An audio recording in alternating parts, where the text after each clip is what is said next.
नमस्कार दोस्तों, news time में आपका बहुत बहुत स्वागत है।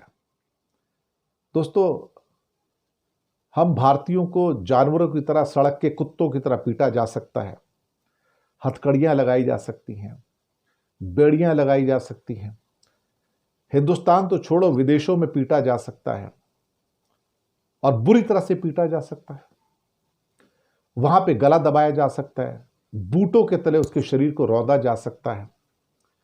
और जब वीडियो एक भारतीय छात्र को निर्वासित करते समय का आता है, जैसे वो खूंखार अपराधी होता है, तो भारत के अंदर उसकी प्रतिक्रिया होती है। लेकिन हमारी कायर सरकार के अंदर कोई प्रतिक्रिया नहीं है। हमारी कायर सरकार कुछ नहीं बोलती है।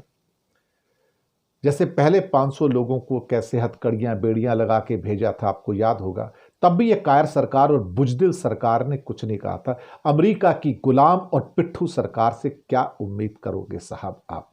इनके डीएनए के अंदर गुलामी है। इस सरकार से आप क्या उम्मीद करोगे कि यह भारत की अस्मिता की रक्षा करेगी? 140 करोड़ लोगों की अस्मिता की रक्षा करेगी? इल्लीगल नागरिक तो हर जगह पाए जाते हैं, तो क्या उनको इस ढंग से भेजा जाता है? उनको ऐसे ट्रीट किया जाता है क्या? जानवरों की तरह ट्रीट किया जाता है क्या उनको? कहां मर गए सारे के सारे ह्यूमन राइट्स वाले, जेनेवा ऑर्गेनाइजेशन वाले? वो कहां चले गए सारे के सारे? और कहां चले गए एमनेस्टी इंटरनेशनल वाले? अरे जब अपनी हमारी सरकार बुजदिल है, हमारी सरकार कायर है, हमारी सरकार के नेता अगर कायर हैं, हमारे सरकार के ब्यूरोक्रेट्स कायर हैं कि वो कुछ कहते नहीं आगे से, और उसके बाद अमेरिका का दूतावास कहेगा हम तो ऐसा ही करेंगे, हम तो ऐसा ही व्यवहार करेंगे, अगर कोई इलीगली आएगा तो हम तो ऐसा ही करेंगे उसके साथ में। और हमारी सरकार सुनती है, उसको कुछ नहीं कहती। और जयशंकर खड़े होके पहले जब 500 लोगों को भेजा था, this is their law and they are following their law, these are the norms since very very long time that they have to be put in the chains and send it.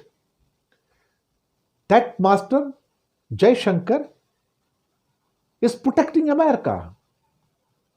कायर ऐसी तो होते हैं ना, कायर सरकारें ऐसी होती हैं, बुजदिल सरकारें ऐसी होती हैं, गुलामों की तरह व्यवहार करती हैं, गुलामों की तरह।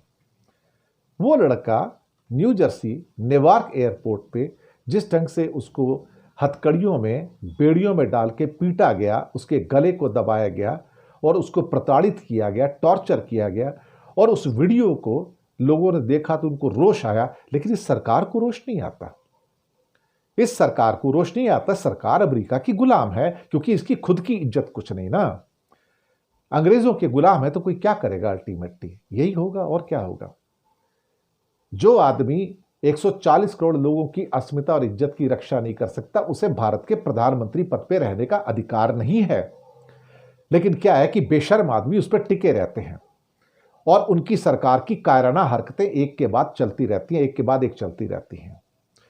मुझे लगता है कि इस देश को डुबोने के अंदर इस बीजेपी सरकार ने जो अपनी कायराना और बुजदिल हरकतों से जो काम किए हैं, उस पर हम हर 140 करोड़ में से हर भारतीय शर्मिंदा है।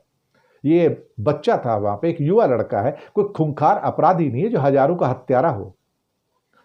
लेकिन साहब सरकार चुप है, और हमारी जो सो कॉल्ड एम्बेसी है कहती है नहीं नहीं, हम संपर्क में हैं लोकल अथॉरिटीज के, और हमने वो सोशल मीडिया पे पोस्ट देखी है। कंडेम तक नहीं किया उसको इंडिया ने कि जो किया गया व्यवहार वो बुरा है। अरे जो हमारी खुद की सरकार हमारी महिला पहलवानों को दिल्ली में बूटों के तले, अपने जूतों के तले रौंद देती हो, वो सरकार जब हम भारतीयों को बाहर बूटों के तले रौंदा जाएगा तो क्यों भला क्यों उसको प्रोटेक्ट करेगी? शर्म आती है। ऐसे हमारे नेता है और ऐसी हमारी सरकार है। कायर सरकार और कायर नेता, बुजदिल सरकार और बुजदिल नेता। हम भारतीयों की क्या कहते हैं ना कि इतनी ज्यादा बेइज्जती होती है, लेकिन उसको ये बर्दाश्त करते हैं। डूब कर मर जाना चाहिए ऐसी सरकार को, डूब कर मर जाना चाहिए। धन्यवाद आपका।